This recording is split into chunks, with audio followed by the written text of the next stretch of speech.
हाय सामान्य जय जगन्नाथ मु भले अच्छे आशा करूँ आपण मैंने भले थे। तो आज मिनी ब्लॉग को आपण मानक स्वागत। आपण मैंने जानते कि बारीपदा हिमसागर पुखरी आरंभ हो जाए चाप खेल जहाँ पुरी श्रीक्षेत्र में 21 दिन धरी होता है। आम बारीपदार 3 दिन मात्र होता है। एठाकर चंदन सुगंध एवं घंटा काहालीर अपूर्व शांति। एठारे ठाकुर को चंदन पानी रे गाधे दि जाए एवं शीतल भाग एवं चंदन अर्पण करा जाए जहाँ ग्रीष्म ऋतु ठाकुर को शांति प्रदान करा जाए।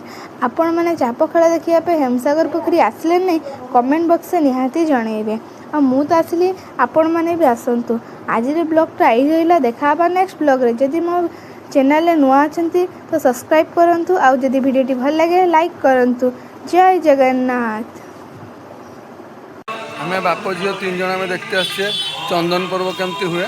एक्चुअली मो झील को देखते आनी से नुआ यूट्यूब वीडियो कर द्वितीय श्रीक्षेत्र में केमती आमर बारीपदा द्वितीय श्रीक्षेत्र में केमती चंदन पूर्णिमा हुए। गत वर्ष तो मो वीडियो पोस्ट करी। एथर मो झील आसी वीडियो शूटिंग करते तो ता वीडियो को लाइक करबो शेयर करबो कमेंट करबो।